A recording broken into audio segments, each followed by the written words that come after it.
안녕하세요, NL입니다. 유튜브에서 당신이 잘못 배운 운동 강자룬 시리즈 8탄 숄더 패킹 가슴 운동 편입니다. 숄더 패킹 정확히 무엇인지, 그리고 도대체 왜 해야 하는지 궁금하셨죠? 누군가 시원하게 정확한 정답을 이야기해 주길 기다리셨죠? 그 누구도 숄더 패킹에 대한 정확한 이야기를 하지 않고 있습니다. 도대체 누구 말이 맞는 것이고, 언제 해야 하는 것이고, 어떻게, 그리고 왜 하는 것인지 저 NL이 앞으로 우리나라 유튜브에서, 그리고 이 헬스 업계에서 다시는 숄더 패킹에 대한 논란이나 오해가 없도록 완벽하게 정리해 드리겠습니다.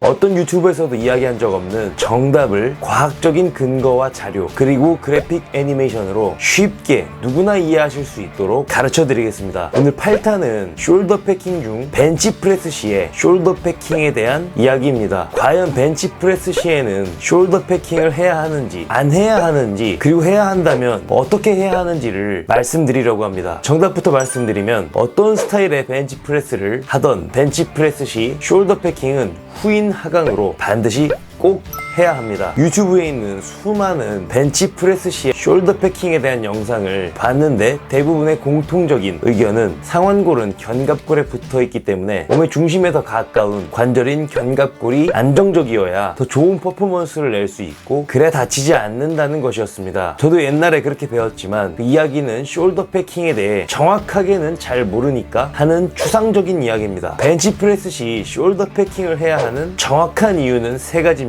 1번, 숄더 패킹을 하면 대흉근의 앵글 오브 인설션, 정지각이 리프팅에 가장 유리한 각도가 됩니다. 2번, 숄더 패킹을 하면 전면 삼각근의 개입을 줄여 대흉근을 더 발달시킬 수 있습니다. 3번, 숄더 패킹을 하면 대흉근을 많이 늘릴 수 있어서 대흉근이 더 발달됩니다.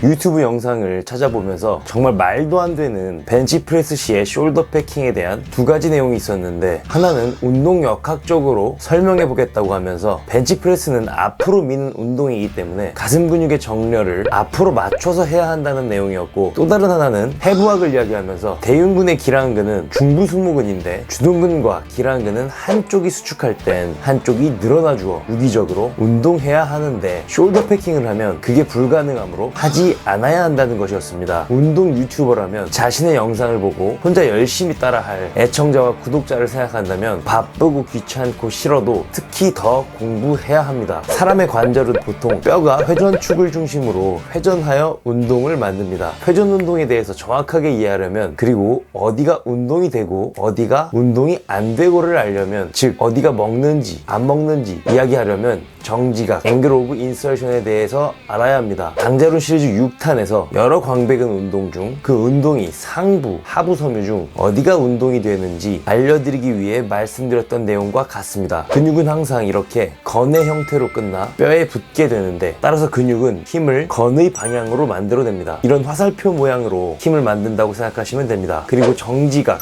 앵글 오브 인설션이란 근육이 붙어있는 정지하는 뼈의 긴축과 그 근육의 힘줄, 건 사이에서 형성된 각도를 말합니다. 책에서는 정지각에 대해서 이렇게 이야기합니다.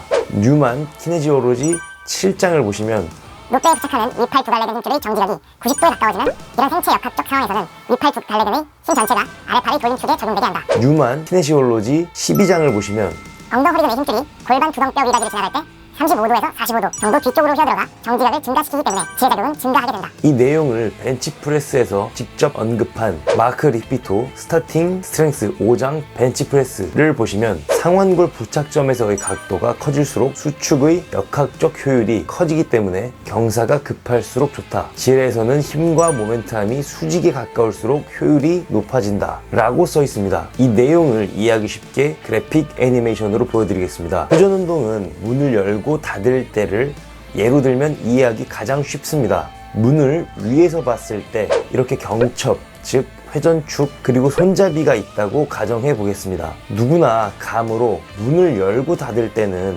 손잡이를 이렇게 문과 90도 방향으로 힘을 주어 당기거나 밀어야 편하다는 것을 알고 있을 것입니다. 책에서 언급한 것처럼 지뢰에서는 힘이 수직에 가까울수록 회전에 대한 효율이 좋아지는 것 때문입니다. 이렇게 손잡이를 비스듬하게 당기거나 밀면 그 힘 중에서 수직되는 성분, 즉 사인 값을 곱한 힘만이 문을 열고 당기는 데 쓰이는 것이죠.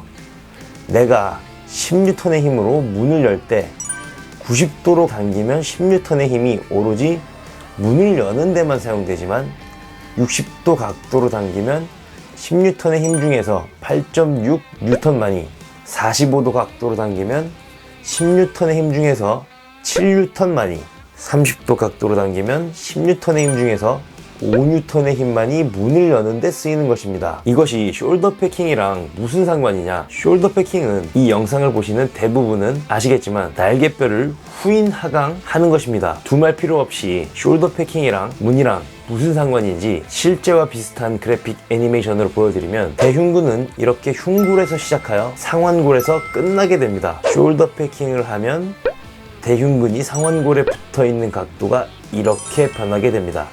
아주 쉽죠? 즉 숄더 패킹은 대흉근의 건이 상완골에 부착하는 앵글 오브 인서션, 정지각을 90도에 가깝게 만들어 줌으로써 더 많은 무게를 들 수 있도록 해주고 더 많은 운동이 되게끔 하는 것입니다. 벤치프레스는 앞으로 미는 운동이기 때문에 가슴 근육의 정렬을 앞으로 맞춰서 해야 한다라는 주장에서 앞으로 미는 운동이기 때문에 가슴 근육의 정렬을 앞으로 만들 수 있는, 즉 숄더 패킹을 하고, 플라이는 안으로 모으는 운동이기 때문에 가슴 근육의 정렬을 안으로 만들 수 있는, 즉 숄더 패킹을 안 해야 한다는 근거를 제시합니다.